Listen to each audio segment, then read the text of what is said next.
If the earth will be depopulated and all the Christians from all the ages resurrected, aren't there going to be too many rulers for not enough subjects?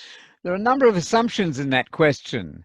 First of all, the earth will be depopulated, but not entirely. You know the famous passage in Isaiah 24, God is going to devastate the world. That's absolutely shattering news. We don't like that. Completely laid waste. But it then says in verse 6, few people will be left. That's the one that Ellen G. White of the millions of Seventh-day Adventists, she leaves out those precious words, few people are left.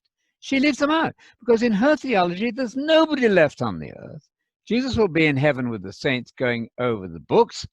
So she just twisted that text to get rid of those very important words. Few will be left. How few is few? I have no idea. So there will be a vast depopulation, and the number of people living after the day of the Lord and the wrath of God are going to be few. How few is few? I don't know. But how many true believers have there been all these years? You're making an assumption there in your question, I suggest.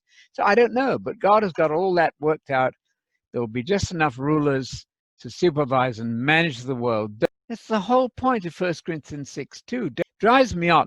And I insist that the end game of Christianity is actually to fix the world with Jesus. Daniel 7:27. All nations, tongues, languages are going to have to obey the saints and God and Jesus. I get the God and Jesus part of it, but don't imagine you're going to do nothing for 1,000 years. How boring.